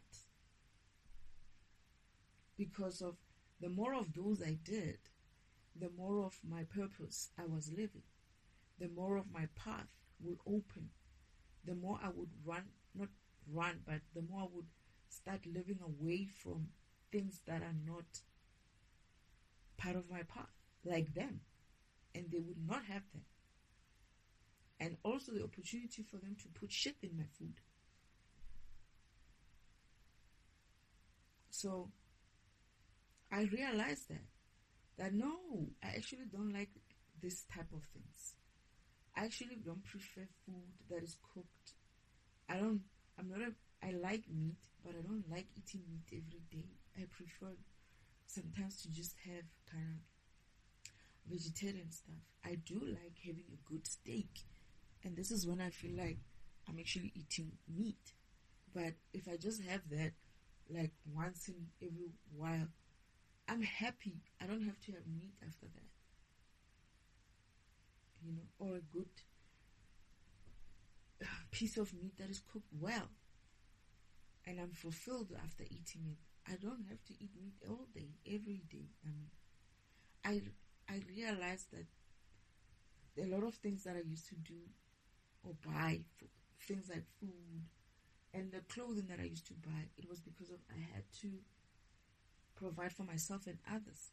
So I would never go and do the things that I wanted to do because of I had to spread my resources, my money, amongst various people who were lazy. This is why I say breadwinning is a fucking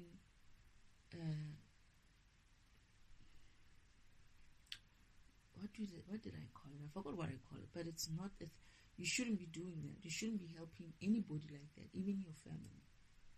They must all get up and do their own things. Unless if it's your children, yeah, I get it. That is somehow going to be guided by the Spirit, right? But you don't have to do things for your mothers and your brothers and your sisters and shit like that.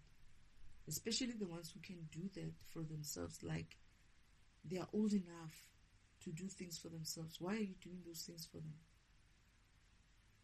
So I realized those things. I started to realize that, you know what, I actually don't like this type of cars. I actually don't like this type of houses. I'm actually this way. I wanted to study this. I thought of doing this profession. I remember I was applying for this type of jobs. All those things that came up for me started pointing me towards the direction of what programmer could be. What I actually do. That was like my recreational purposes that I was discovering. I remembered my spirit, right? Because I remembered what I liked, what I wanted, what I loved, what made me feel good, right?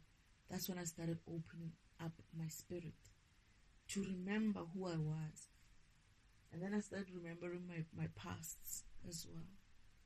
And I started putting two and two together. It's like, oh yeah, I remember this. I remember that. So this is where this came from. This is where this love came from. The farming part, I remembered where I come from. I remember the planet that I lived in, where I was a farm girl. It wasn't a 5D environment. It was a 3D environment. they were still doing things very manually. And I remembered how the reason why they were still 3D, I think they were one of the last, or if not the last planet other than Earth to become, who was still 3D.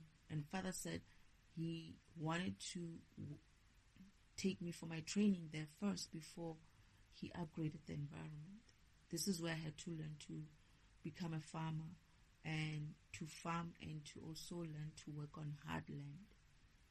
And the devil set me up with such a hard land. They were laughing when they were doing this. I had a vision of them laughing while they changed the land to make the soil hard.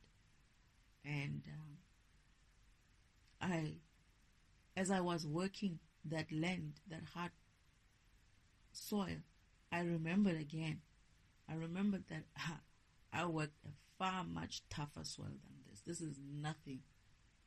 I worked a hard landscape. And I remembered that. And I found a way of working with the soil. It's a beautiful soil after you break it down. It breaks itself down after the one. If you just till it once, it's very easy to work on itself. Is it the black soil kind of? I think they call it black soil. But they made it like have too much of animal traffic on it to make it compacted. And that's when I started remembering certain things of my previous lives. Father made sure that he triggers me by things that I had to be or do to remember. And they're going to do the same thing for you. So those who can remember, it's good for them. Those who know as well, they just need to align. They know how to align, I suppose. And those who are still going to find out, it's not that difficult. It's not impossible. What happens is when you have a blockage yourself, that is some sort of an ego of I am not going to talk to God, or of I am not good enough, or such egos, you need to drop all of them.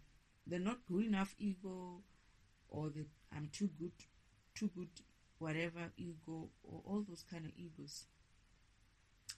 You'll know which ones to drop. They'll show you as well. It's like, yeah, you have this. We can't talk to you because you're still talking to yourself. Things like that. Or you're still talking to your religion, or you're still talking to your science, or you're still talking to all these concepts that you've been talking about. Or you're not listening just because of you're too hasty. You don't want to do things step by step. I thought it was gonna be quick, 6 to 8 months. Like I'm saying, I think I'm working on either my 4th year or my 5th year. I can't even count anymore. That's how long I've been in this thing.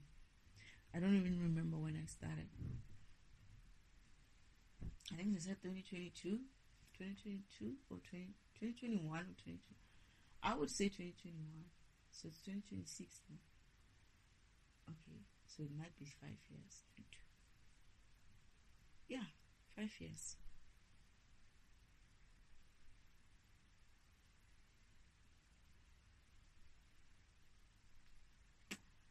But yeah, is there anything else, Spirit? Shoo, goodness, I can't believe this recording is so... Wow. It's very long. I don't think there's anything more.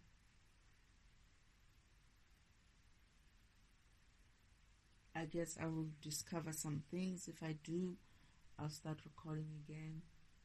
This is essentially part 2 of authenticity.